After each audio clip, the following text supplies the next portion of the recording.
Kadang-kadang kita bisa terlambat kalau bangun kesiangan, jarang ke sekolah yang jauh, kendala transportasi, sampai terjebak kemacetan. Di Jepang, tepat waktu adalah patokan sopan santun dan telah ditanamkan sejak kecil. Bukan rahasia lagi, Jepang dikenal sebagai negara dengan tingkat disiplin warganya yang tinggi. Karakter masyarakat Jepang yang sangat mengagungkan ketepatan waktu adalah hal yang menyenangkan untuk dibahas bagi masyarakat dunia, dan dianggap sebagai sebuah kebudayaan bangsa Jepang itu sendiri. Kebalikan dengan orang Jepang, Indonesia terkenal dengan budaya jam karetnya. Akan terasa sekali perbedaannya ketika kita berjalan-jalan ke Jepang dan merasakan sensasi tepat waktunya. Di Jepang, tepat waktu adalah patokan sopan santun dan telah ditanamkan sejak kecil. Sedikit terlambat saja bisa menjadi masalah yang besar. Konteks tepat waktu ini tidak hanya sekedar tidak terlambat saja, terlalu cepat juga tidak dianggap baik oleh mereka. Pada bulan Mei 2018, perusahaan kereta api di Jepang, JR West Railway, meminta maaf karena keretanya berangkat 25 detik lebih awal dari jadwal, di mana seharusnya kereta dari stasiun Notogawa berangkat pada pukul 7.12. Tetapi karena kesalahpahaman kondektur pada waktu keberangkatan, kereta berangkat pada pukul 7.11 lewat 35 detik. Meski kejadian ini tidak memberi pengaruh apa-apa terhadap jadwal kereta yang lain, satu penumpang kereta protes sehingga memicu kritikan publik yang memaksa perusahaan itu untuk meminta maaf secara terbuka. Bahkan sempat terjadi bahan pembicaraan luas di Jepang dan dianggap sebagai kesalahan besar yang dilakukan oleh JR West Railway. Mengenai ketepatan waktu itu sendiri, sebenarnya ada beberapa hal yang harus kita pahami. Bagi jaringan kereta api, definisi tepat waktu berarti kereta datang sesuai dengan jadwal yang ditentukan. Tidak terlambat tetapi tidak juga lebih cepat. Namun dalam konteks bekerja dan bersekolah, definisi tepat waktu perlu dikaji ulang. Misalkan apabila kita harus datang ke kantor pada pukul 8 dan kita tiba di lokasi tepat pada pukul 8, kita akan dianggap terlambat. Mengapa seperti itu? Ternyata jika kita diharapkan untuk tiba pada pukul 8, atasan menganggap kita bisa memulai pekerjaan tepat pukul 8. Bukan baru saja tiba pada waktu tersebut, dengan demikian kita diharapkan untuk dapat datang lebih cepat dan mempersiapkan diri sebelumnya. Kemudian bekerja sesuai dengan waktu yang sudah ditentukan. Sehingga dalam hal ini, tepat waktu adalah ketika kita tiba 15 menit lebih cepat dan memiliki waktu untuk mempersiapkan diri. Kemudian kita mulai bekerja tepat pada pukul 8.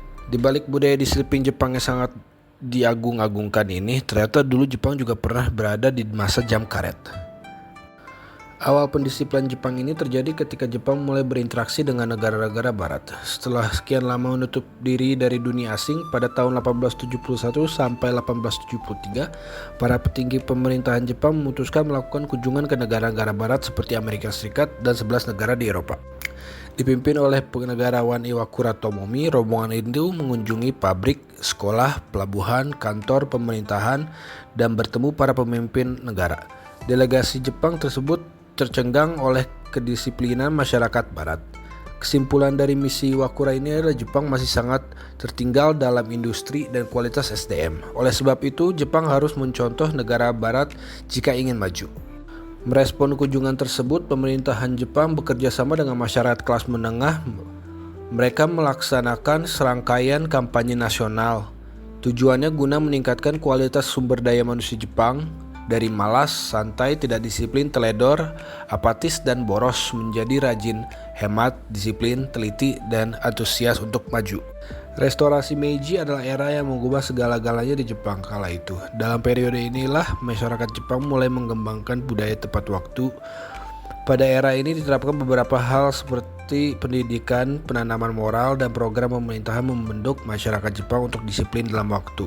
Era Meiji mengakhiri kejayaan samurai di Jepang dan banyak samurai militer pada zaman itu beralih profesi menjadi guru karena sistem shogun, sistem feodal di mana tuan tanah yang mempekerjakan samurai memegang kendali, telah dilarang. Arahan dari Menteri Pendidikan Jepang mengharuskan siswa datang 10 menit sebelum pelajaran dimulai setiap harinya, dan jika tidak mereka akan menerima hukuman atas keterlambatan dari guru mereka. Hal tersebut membantu mengajarkan ketepatan waktu pada generasi baru. Pada November 1919, Kementerian Pendidikan Jepang kemudian mengkampanyekan reformasi pola hidup dengan menggelar pameran Life Improvement di Museum Pendidikan Tokyo. Pameran itu menampilkan poster dan foto-foto mengenai pola hidup yang efisien, mencakup segi sandang, pangan, dan papan. Pameran tersebut mendapat sambutan luar biasa dari warga Tokyo. Akhirnya dibentuklah Better Life Union, perkumpulan hidup yang lebih baik dengan agenda antara lain tepat waktu, tata krama, buang kebiasaan gengsi, hilangkan tingkah laku mengganggu kesehatan dan kebersihan umum serta menabung. Pada 1920-an, ketepatan waktu dikembangkan dalam berbagai propaganda negara. Langkah nyata lainnya ditempuh dengan membentuk opini publik mengenai pentingnya reformasi pola hidup, surat kabar, buku, majalah-majalah didorong untuk membangun kesadaran publik soal kedisiplinan. Berbagai poster soal ketepatan dan menghemat waktu disebar, misalnya bagaimana cara perempuan menata rambut dalam 5 menit jika tak ada acara khusus. Sejak 1956, pemerintah dan tokoh masyarakat memulai kampanye nasional untuk meningkatkan moral publik yang mengajak rakyat agar bertingkah laku sesuai dengan standar masyarakat beradab. Berkat ikhtiar konsisten ini, masyarakat Jepang memetik hasilnya. Mereka sekarang menjadi rujukan dalam ketepatan waktu. Keberhasilan Jepang dalam mereformasi pola hidup seperti tepat waktu karena peran pemerintah dan kelas menengah yang bersama-sama mengkampanyekan hal tersebut. Imbauan-imbauan tentang kedisiplinan disebar ke seluruh penjuru negara hingga ke pelosok-pelosok, misalnya poster-poster yang menyindir kebiasaan telat sebagai hal yang memalukan. Hal tersebut dilakukan secara konsisten.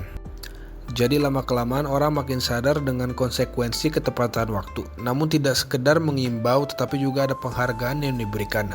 Karena sudah tertanam sejak masa sekolah, hal tersebut terbawa hingga dunia kerja. Perusahaan atau instansi pemerintah akan memberikan penghargaan bagi pegawainya yang kerap tepat waktu.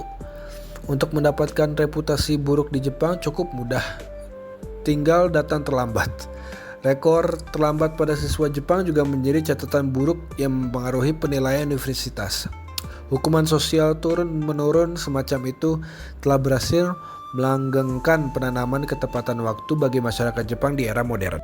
Ketepatan waktu dihubungkan dengan orang lain, yaitu kalau ada yang terlambat maka akan merugikan yang menunggu. Bagian ini sangat bisa kita contoh dan dapat membantu agar Indonesia menjadi negara yang dapat menghargai waktu dengan lebih baik.